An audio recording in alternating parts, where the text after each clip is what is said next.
Good morning. Hope you all are doing well. I'm going to take you along with me for a little vlog today. I'm hoping to get some reading done on a couple of appointments. I have my hair appointment today. I'm going to cover all those grays. So my salon is a good distance away from where I live. So to avoid the afternoon traffic, I'm actually going to head to that area pretty early and sit in a cafe and read for a little while before my appointment. I'm hoping to finish Angela's Ashes today, but for now I'm going to do my morning reading with my coffee. I read from the Daily Stoic, and then I read a little from Jane Austen's letters. So yeah, that's going to be my morning and early afternoon.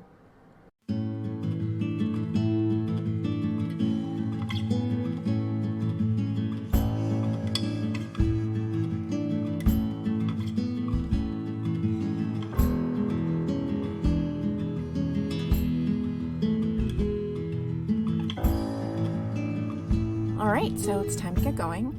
I have about a 35-40 minute drive, and I've already finished listening to the Ruth Bader Ginsburg biography via audio, so I think it's now time to start up another audiobook, and I think I'm going to switch over to 1491. I had mentioned in a previous video that that was a book I had started a while ago but hadn't yet finished. So I'm going to switch over from reading a physical copy of 1491 to the audiobook, and I think this drive is a perfect start to that. So let's get going.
New hair, new me. So I went to a cafe this morning in Belmont here in Massachusetts, and it was inside a lovely little bookstore called Belmont Books, and I really had a nice time. I did a little book shopping, and I had some breakfast, some coffee. I read a little out of Angela's Ashes. I am almost finished with Angela's Ashes, and I could probably finish it later on today, but let me show you what I got at the bookstore, and this will probably be the last book buying that I do for a very long time, because if I bring in any more books into my house, my partner is probably going to kill me. So I just got a couple of books, and I'm going to show you here. The first one is Little Women Letters to Laurie, edited by Liz Adams. And this is basically letters from the Alcott sisters, who obviously inspired the Little Women in Little Women, writing to their friend Alfred Whitman, who I guess inspired Laurie in Little Women. And these are just some letters between the years 1858 to 1891, with this Alfred Whitman. And I've been enjoying reading the letters of Jane Austen every morning with my coffee. So when I finished that, I figured, well, some more letters to read. Next up is The Bookseller at the End of the World by Ruth Shaw. This is a memoir about this woman who runs a bookshop in remote New Zealand. Seemed really interesting.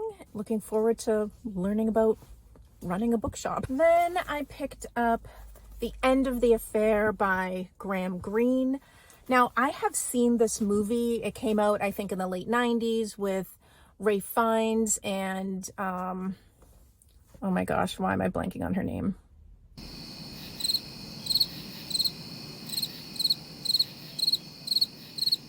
I cannot remember her name right now, but she's a fantastic actress. And I had no idea it was a book. I guess it's considered a classic. So I'll add it to my classics collection. This is about a man named Maurice Bendrix who has an adulterous affair with a woman named Sarah Miles.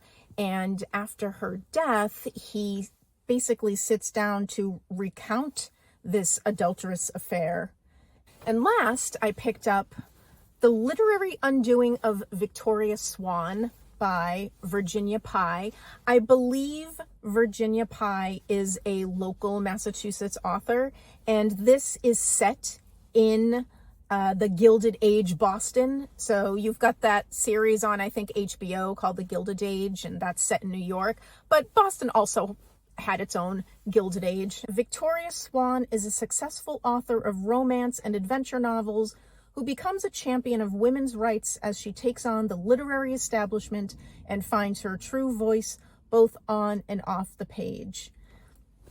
So, sounds very interesting, and I loved the cover. Now it's time to head home. Thank you so much for joining me today, and I'll see you in the next one. Okay, quick update on 1491 listening as an audiobook. I can't. I just got home. It was about a 30-minute drive, and I found myself actually falling asleep. My eyes were shutting as I was driving, so I had to turn it off. I don't think it's the fault of the narrator or of the book itself. I just think that this type of historical topic for me lends better to having a physical book, and I was enjoying the physical book. I just never finished it. I did okay with the biography as an audiobook for Ruth Bader Ginsburg. That was very engaging and I really enjoyed it as an audiobook. Maybe I can just do biographies for audiobook and leave the historical stuff for physical books. I don't know, but it just wasn't working. However, I don't know when I will pick that physical book back up. So just a quick update. Now I'm really ending this here. Thank you for joining, and goodbye again.